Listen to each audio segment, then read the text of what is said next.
या भारी पूर्ण युनिटमध्ये आंबा पद्धत पण एक वाफ लोखंड गुंतलेले होईल आहे एक मध्यवर्ती बॉयलर प्रणाली पासून जोडलेले होईल आहे आणि कुशल सुरकुत्या काढाच्या साठी वाफच्या एक पाणी स्टोअर पुरवठा असेल आहे। ते यंत्र तापमान आणि वाफ नियंत्रण पासून सुसज्ज आहे। लोखंड पाण्याचा साठा स्वच्छ पाण्याने भरा। वाफ दाबण्याचे युनिट प्लग इन करा आणि ते चालू करा। फॅब्रिकच्या प्रकारानुसार युनिटवरील तापमान सेटिंग समायोजित करा। लोखंड ते इच्छित तापमानापर्यंत गरम होईपर्यंत प्रतीक्षा करा। इंडिकेटर लाईट तयार झाल्यावर हिरवा दर्शवेल। कपडे ते गुळगुळीत आणि सुरकुत्या नसल्याची खात्री करून दाबण्याच्या टेबलावर सपाट ठेवा। वाफ सक्रियकरण सक्षम करण्यासाठी स्टीम सोडण्यासाठी इस्त्रीवरील स्टीम बटण दाबा।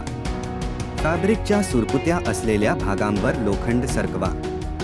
इस्त्री सुरू करण्यासाठी हलक्या दाबाने फॅब्रिकवर लोखंड कमी करा। सुरकुत्या काढून टाकण्यासाठी इंटेबल वापरून फॅब्रिकवर सहजतेने स्लाइड करा।